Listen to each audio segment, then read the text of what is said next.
Leader of the Greens. Sorry. I also rise tonight to respond to the Minister's clarification about the heavily redacted independent custodial inspector's report.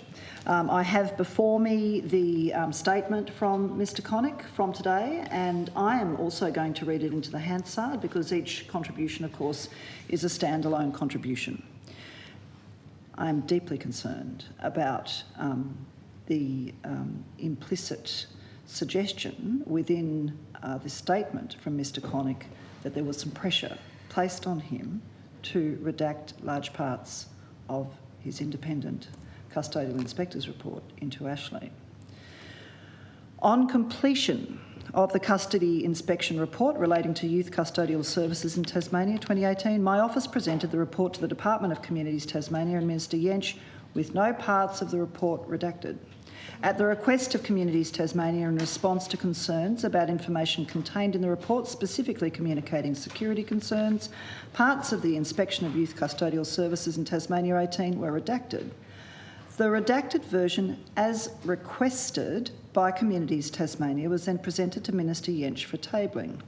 As a result of events, the Inspectorate will be taking a strong stance in relation to future redaction of reports. No redactions will be made unless the information is considered by the Inspector to be a significant security risk. I stress that the Custodial Inspector is here to ensure accountability and scrutiny of Tasmanian prisons and the Ashley Youth Detention Centre, and will always ensure the Inspectorate performs its functions with the utmost integrity. Madam Deputy Speaker, there is a strong suggestion within Mr Connick's statement, notwithstanding the correspondence that the Minister read into the Hansard. There is a strong suggestion that the Department, Communities Tasmania, placed a measure of pressure on Mr Connick to redact parts of the report. Now, Madam Deputy Speaker, of course, in the Westminster system, that means again that the buck stops with the Minister, and I know the Minister feels aggrieved about the way this is all played out. But let's just go back a bit. He tabled a redacted report, didn't explain the redactions to the House, couldn't explain the redactions to the media. There was 2 weeks within which the Minister had an opportunity to clear the air and did not. Madam Deputy Speaker, 2 weeks. The Minister let himself be hung out to dry, comes back in, cops it this week.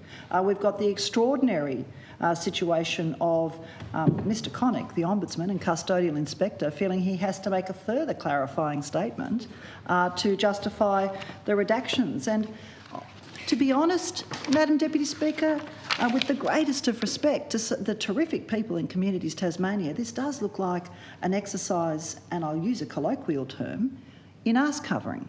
Because we've got here redactions on things like page 35.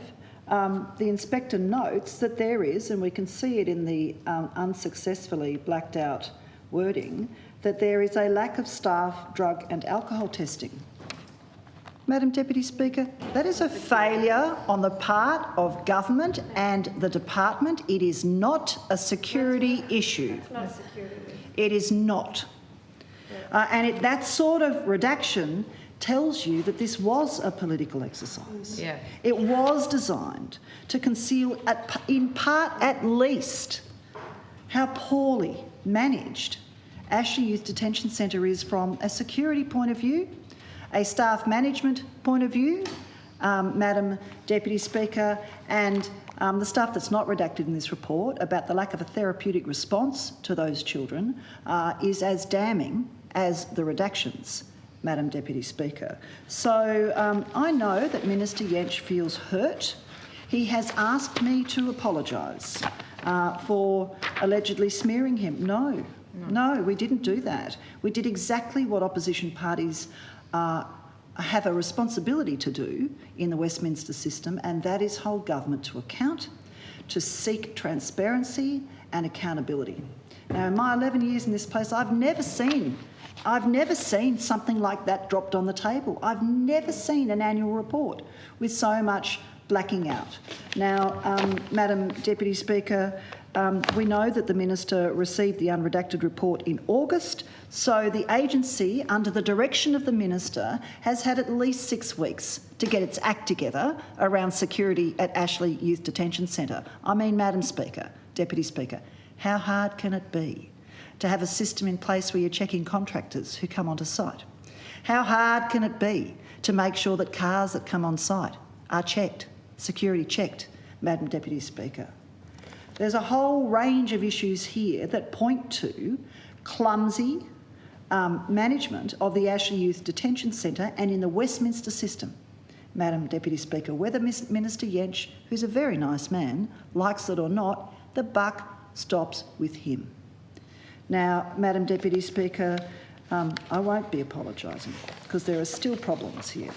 There are still significant problems here. I think Mr Connick feels perhaps regretful that he so readily acceded to Communities Tasmania's requests for redactions. It's pretty clear to me from his statement of today that he's been surprised by the public response and the political response to the redacted report, and I think he would be feeling regretful about so easily allowing Communities Tasmania, under whose direction I do not know, if any, to have that report so thoroughly made the poorer and more secretive through those redactions. Yeah.